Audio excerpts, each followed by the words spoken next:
سورہ نساء آیت نمبر 23۔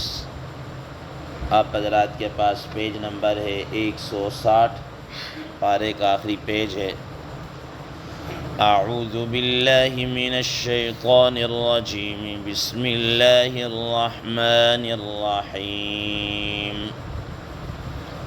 حرمت علیکم امہاتکم وبناتکم واخواتکم وعماتکم وخالاتکم وبنات الاخ وبنات الاخت وأمهاتكم اللاتي أرضعنكم وأخواتكم من الرضاعة وأمهات نسائكم وربائبكم اللاتي في حجوركم من نسائكم اللاتي دخلتم بهن، فإن لم تكونوا دخلتم بهن فلا جناح عليكم، وحلائل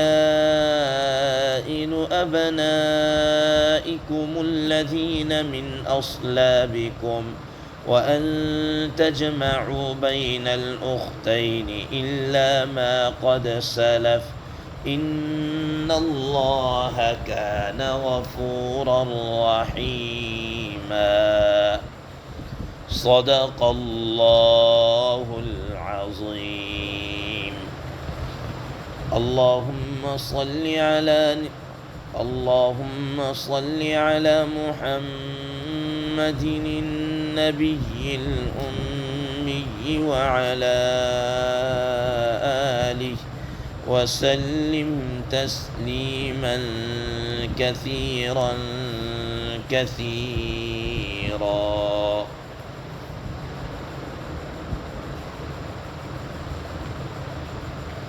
محترم سامعین کرام، اس آیت کا ابتدائی حصہ ہو چکا ہے، اب ہم اس سے آگے والے حصے کا ترجمہ کرتے ہیں۔ وَأُمَّهَاتُ نِسَائِكُمْ، اور اسی طریقے سے حرام قرار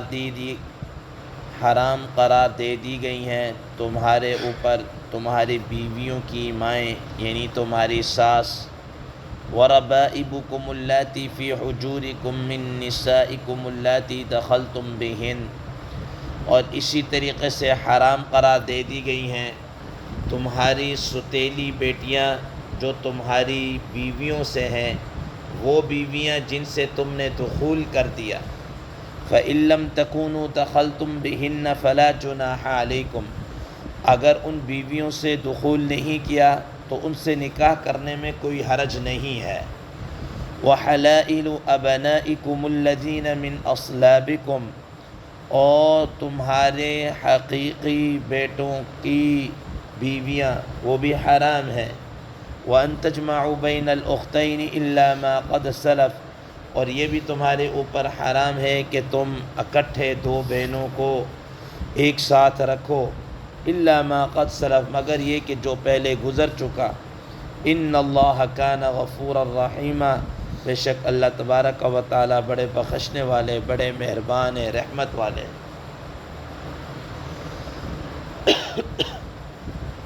محترم سامعین کرام، آپ حضرات کے سامنے یہ بات آ چکی کہ وہ رشتے جو ہمیشہ کے لیے حرام ہیں، وہ عورتیں جو مردوں کے اوپر ہمیشہ کے لیے حرام ہیں، وہ 3 قسم کی عورتیں تھیں، 3 قسم کے رشتے تھے، جن میں سے ایک وہ جو نسب کی وجہ سے حرام قرار دے دی گئے، اور دوسرے نمبر پر وہ جو رضاعت یعنی دودھ پلانے کی وجہ سے حرام قرار دے دیے گئے۔ اور ان 2 کی گفتگو ہو چکی، اور آج کی اس جو تیسری قسم ہے کہ جو نکاح کی وجہ سے، مصاہرت کی وجہ سے، سسرالی رشتہ داریوں کی وجہ سے جو رشتے حرام ہوتے ہیں، جو عورتیں حرام ہوتی ہیں، ان کا بیان کیا جا رہا ہے۔ محترم سامعین کرام، کل جو ہم نے رضاعت کے متعلق ایک بات پڑھی تھی، وہاں پر 2 باتیں بیان کرنا ضروری ہے۔ نمبر 1 کہ رضاعت اس کا ایک ٹائم ہے، اسی ٹائم کے اندر ہی ہے، اور وہ عورت سے ہے۔ اگر کوئی آدمی ہے بیماری کی وجہ سے یا کسی اور وجہ سے، خلقی طور پر، فطری طور پر اس کا کوئی دودھ اتر آتا ہے، دودھ اترا ہے کسی آدمی کا، اور اس سے کسی لڑکے نے، لڑکی نے، کسی بچیوں نے پی لیا، تو کیا اس سے بھی رضاعت ثابت ہوگی؟ تو یاد رکھیے کہ حضرات فقہاء کرام رحمہ اللہ نے فرمایا کہ اس سے رضاعت وغیرہ کوئی ثابت نہیں ہوگی۔ اسی طریقے سے اگر کوئی ایک نوجوان لڑکی ہے، کوئی خلقی فطری اور من جانب اللہ اس کا دودھ اتر آتا ہے، ایسا نہیں کہ کوئی وہ فاحشہ قسم کی لڑکی ہے یا کوئی اس نے کوئی گناہ یا زنا کا ارتکاب کیا ہے، ایسا نہیں ہے، من جانب اللہ اس کا دودھ اترا ہے، ٹھیک ہے نا۔ اب اس عورت سے، اس لڑکی سے اگر کسی نے دودھ پی لیا، ٹھیک ہے نا، تو کیا اس سے رضاعت ثابت ہوگی؟ حضرات فقہاء کرام رحمہ اللہ فرماتے ہیں کہ اب اس سے کیا ہو جائے گی؟ رضاعت ثابت ہو جائے گی، اس سے رضاعت ثابت ہو جائے گی۔ بہرحال آج ہم اپنے گفتگو کے اس حصے کی طرف آتے ہیں۔ فرمایا کہ وَأُمَّهَاتُ نِسَائِكُمْ، حرمت مصاہرت، کہ انسان جہاں نکاح کرتا ہے تو اس نکاح کرنے کی وجہ سے جو عورتیں حرام ہوتی ہیں اس کے حوالے سے گفتگو کی جا رہی ہے۔ فرمایا کہ وَأُمَّهَاتُ نِسَائِكُمْ، تمہاری بیویوں کی مائیں، یعنی جن کو ہم ساس کہتے ہیں، خوش دامن، وہ بھی نکاح ہوتے ساتھ ہی حرام ہو گئی۔ اب اس کے ساتھ کیا ہے کہ چاہے وہ اس آدمی نے جس عورت کے ساتھ نکاح کیا ہے صرف نکاح کی وجہ سے ہی حرام ہو جائیں، یہ ضروری نہیں ہے کہ اس نے اپنی اس عورت کے ساتھ کوئی کیا کہتے ہیں اپنا ہم بستری کی ہو یا نہ کی ہو، اس کی کوئی شرط نہیں، جیسے ہی نکاح ہوا یہ ماں کیا ہو گئی؟ حرام ہو گئی، بس ابد الآباد کے لیے حرام ہو گئی، ختم۔ وَرَبَائِبُكُمُ اللَّاتِي فِي حُجُورِكُم مِّن نِّسَائِكُمُ اللَّاتِي دَخَلْتُم بِهِنَّ، ایسے ہی وہ ربیبہ لڑکی جو تمہاری کس بیوی سے ہے، اس کی پہلے شوہر سے اس کی لڑکی ہے، اور تم نے اس عورت کے ساتھ نکاح کر لیا ہے، تو وہ بھی تمہارے اوپر کیا ہے؟ حرام ہو گئی۔ اس کی شکل بالکل عام فہم سی ہے۔ مثال کے طور پر آدمی نے کسی بیوہ خاتون کے ساتھ شادی کی ہے یا کسی مطلقہ عورت سے کیا کیا ہے؟ نکاح کیا ہے۔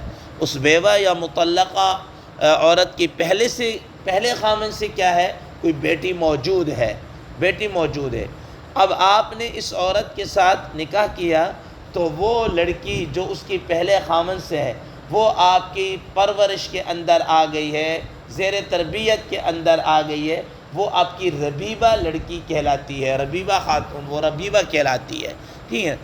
اب یہ جو عورت جس سے آپ نے نکاح کیا اور اس کے پہلے سے کیا ہے؟ لڑکی ہے، جب اس عورت سے نکاح کر لیا، نکاح کرنے کے بعد اب قرآن مجید نے یہ کہا اللَّاتِي دَخَلْتُم بِهِنَّ، اگر تم نے اس عورت کے ساتھ ہم بستری کر لے، ازدواجی تعلق قائم کر لیا ہے، اب وہ لڑکی جو پہلے خامن سے وہ حرام ہو گئی ہے، وہ کیا ہے؟ حرام ہو گئی۔ لیکن فَإِن لَّمْ تَكُونُوا دَخَلْتُم بِهِنَّ فَلَا جُنَاحَ عَلَيْكُمْ، اگر تمہارا اس عورت کے ساتھ نکاح ہو چکا لیکن ابھی کوئی ایسی نوبت نہیں آئی کہ ازدواجی تعلق قائم ہوتا، اس سے پہلے اس کو طلاق ہو گئی یا اللہ کا کرنا ایسا ہوا کہ وہ عورت ہی فوت ہو گئی، ٹھیک ہے، اب اس لڑکی کے ساتھ عدت گزارنے کے یعنی اس لڑکی کے ساتھ اب آپ کیا کر سکتے ہیں؟ نکاح کر سکتے ہیں، وہ تمہارے لیے کیا ہے؟ حلال ہے، کیونکہ قرآن مجید نے جو شرط لگائی تھی ہم بستری کی وہ شرط کیا ہے؟ نہیں پائی گئی، لہذا اس سے اب نکاح کیا جا سکتا ہے۔ اسی طریقے سے اس خاتون کی وہ لڑکی یا وہ پوتی یا وہ نواسی کوئی بھی ہو، یہ دخلتم بہن، دخول ہو چکا تو وہ بھی آٹومیٹکلی کیا ہو جائیں گے؟ حرام ہو جائیں گے، وہ حرام ہو۔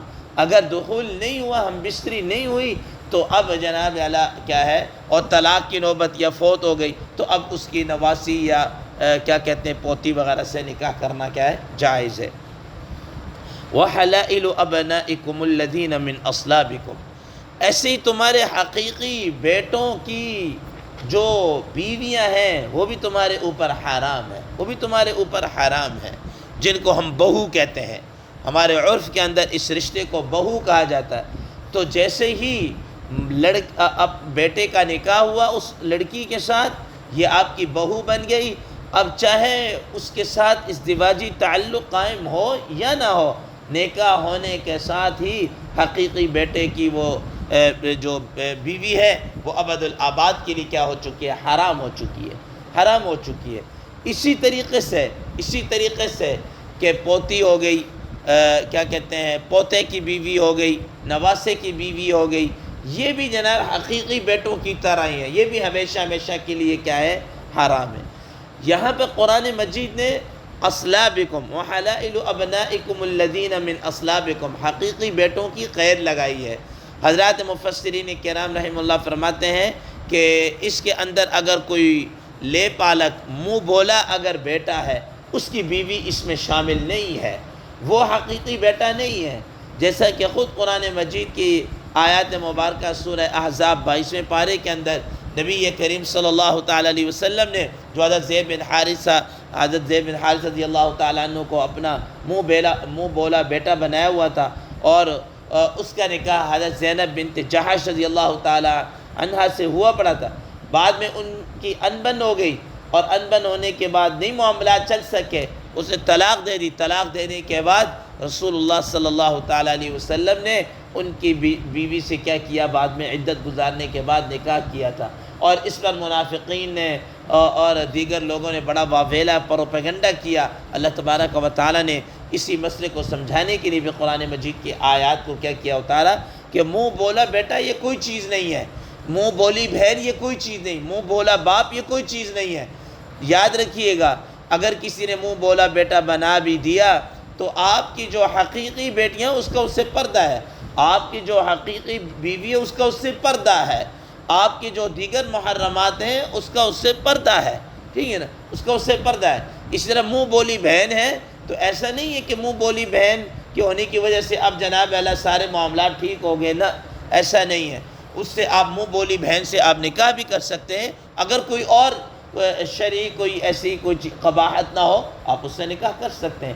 منہ بولا بہن سے ہونا یا یہ کوئی رشتہ نہیں ہے۔ فرمایا کہ تو تمہارے حقیقی بیٹوں کی جو بیویاں ہیں جن کو تم بہو کہتے ہو وہ بھی آدمی کے اوپر حرام ہے، جس نکاح ہونے کے ساتھ ہی آدمی کے اوپر کیا ہو جائیں گے؟ حرام ہو جائیں۔ وَأَن تَجْمَعُوا بَيْنَ الْأُخْتَيْنِ إِلَّا مَا قَدْ سَلَفَ، اسی طریقے سے ایٹ اے ٹائم دو بہنوں کو اکٹھا کرنا نکاح کے اندر یہ بھی کیا ہے؟ حرام ہے۔ الا ما قد سلف، ہاں جو پہلے ہو چکا سو ہو چکا، وہ ایک الگ بات ہے۔ اسلام لانے سے پہلے یا اسلام کے احکامات آنے سے پہلے اگر کسی نے دو بہنوں کو اکٹھا رکھا ہوا تھا وہ ٹھیک ہے، لیکن اگر وہ اسلام لے آیا، حالت اسلام کے اندر اگر اس کے پاس دو بہنیں ہیں تو ان کو کیا کیا جائے گا؟ ایک کو رکھے گا، ایک کو چھوڑنا ہوگا۔ حدیث مبارکہ میں آتا ہے، ایک صحابی ہیں، مشہور صحابی ہیں حضرت فیروز دہلوی رضی اللہ تعالیٰ عنہ، کہ جب وہ اسلام لے کر آئے تو ان کے نکاح کے اندر اسی طریقے سے دو حقیقی بہنیں اکٹھی تھیں، دو حقیقی بہنیں کیا ہیں؟ اکٹھی تھی۔ تو رسول اللہ صلی اللہ تعالیٰ علیہ وسلم نے ان کو کہا کہ بھائی تم کیا کرو، اپنا ان میں سے کسی ایک کو رکھو اور ایک کو طلاق دے دو، ایک کو رکھ لو ایک کو کیا ہے؟ طلاق دے دو۔ تو چنانچہ انہوں نے پھر ایک کو کیا دے دی؟ طلاق دے دی۔ تو اس لیے دو بہنوں کا اکٹھا کرنا، ہاں سابقہ شریعتوں کے اندر یہ کیا ہے؟ جائز تھا، لیکن نبی اس شریعت کے اندر کیا ہے؟ یہ جائز نہیں ہے۔ اسی طریقے سے حضرات مفسرین کرام رحمہ اللہ فرماتے ہیں جس طرح دو حقیقی بہنوں کو نکاح میں اکٹھا کرنا حرام ہے، یہ ایٹ اے ٹائم ہے، بیک وقت، لیکن اگر ایک بہن کے ساتھ نکاح کیا ہوا تھا وہ فوت ہو گئی تو اس کے فوت ہونے کے بعد اب اگر اس کی کوئی دوسری بہنیں اس سے نکاح کرنا چاہے تو اس کے ساتھ کیا ہے؟ نکاح کیا جا سکتا ہے، اس کے ساتھ نکاح کیا جا سکتا ہے۔ اور بڑی عجیب فقہی پہلی ہے کہ یہ واحد مقام ایسا ہے کہ اگر ویسے کوئی عدت ہوتی عورت پر ہوتی، مرد پر نہیں ہوتی، لیکن اگر آدمی اپنی فوت شدہ بیوی کی بہن سے نکاح کرنا چاہتا ہے تو اب مرد کو عدت گزارنی ہوتی، یعنی اس کو ایک ٹائم پیریڈ گزارنا ہوتا ہے، اور اس کے بعد کیا ہے؟ وہ جا کے اپنی سالی کے ساتھ نکاح کر سکتا ہے، جیسے خود نبی صلی اللہ تعالیٰ علیہ وسلم نے حضرت عثمان غنی رضی اللہ تعالی عنہ کو یک کے بعد دیگری 2 بیٹیاں کیا ہیں دی تھیں. پہلے ایک دی، ان کا انتقال ہوا، اس کے بعد آپ صلی اللہ علیہ وسلم نے دوسری دی. اور بعض روایات میں آتا ہے جیسا کہ ہم نے سنا پڑھا کہ نبی صلی اللہ علیہ وسلم نے فرمایا کہ اگر میری کوئی اور بیٹی بھی ہوتی تو وہ بھی میں حضرت عثمان غنی رضی اللہ تعالی عنہ کو دے دیتے. تو فرمایا کہ یہ اسی طریقے سے ان 2 بہنوں کو اکٹھا کرنا. اور حدیث مبارکہ میں یہ بھی فرمایا کہ جس طرح 2 بہنوں کو اکٹھا کرنا حرام ہے، اسی طریقے سے پھوپھی کے ساتھ اس کی بھتیجی کو اکٹھا کرنا یہ بھی کیا ہے، حرام ہے. آدمی نے کسی عورت کے ساتھ نکاح کیا ہوا ہے، اب وہ آگے دوسری شادی کرنا چاہتا ہے، اتفاقاً جان شادی کر رہا ہے، وہ لڑکی اس موجودہ بیوی کی کیا ہے، بھتیجی لگ رہی ہے، اس کے ساتھ نکاح نہیں کیا جا سکتا، نبی صلی اللہ علیہ وسلم نے منع کیا ہے. اسی طریقے سے آدمی نے ایک عورت کے ساتھ نکاح کیا ہوا ہے، اب وہ آگے کسی لڑکی کے ساتھ نکاح کرنا چاہتا ہے، تو یہ اس کی پہلی بیوی اس لڑکی کی خالہ لگ رہی ہے، تو گویا خالہ اور بھانجی کو ایک نکاح کے اندر اکٹھا کرنا یہ بھی کیا ہے، حرام ہے. یہ بھی کیا ہے، حرام. چاہے پہلے نکاح میں وہ خالہ ہو اور یعنی بندے کی جو بیوی اس کی خالہ لگ رہی ہے، پہلے وہ نکاح میں ہو بعد میں اس سے کر لیں، یا پہلے بھانجی ہو بعد میں اس کی خالہ سے نکاح کیا جائے، یہ جناب اللہ کیا ہے، حرام ہے. نبی صلی اللہ علیہ وسلم نے اس کو حرام کر. ان اللہ کان غفور الرحیم، فرمایا کہ یہ جو معاملات پہلے ہو چکے یہ تو ہو چکے، اور اللہ تعالیٰ ان چیزوں کیا کرنا، درگزر کرنے والا. اب جب احکامات آ چکے ہیں، اس کے بعد اگر کوئی کیا کرتا ہے تو پھر شریعت کے اندر کوئی گنجائش نہیں ہے، شریعت کے اندر اس میں پھر کیا کیا جائے گا، روک ٹوک کی جائے گی. اللہ تبارک و تعالیٰ سے دعا ہے اللہ تبارک و تعالیٰ ہمیں ان چیزوں پر عمل کرنے کی توفیق عطا فرمائے. وآخر دعوانا ان الحمد للہ رب العالمین.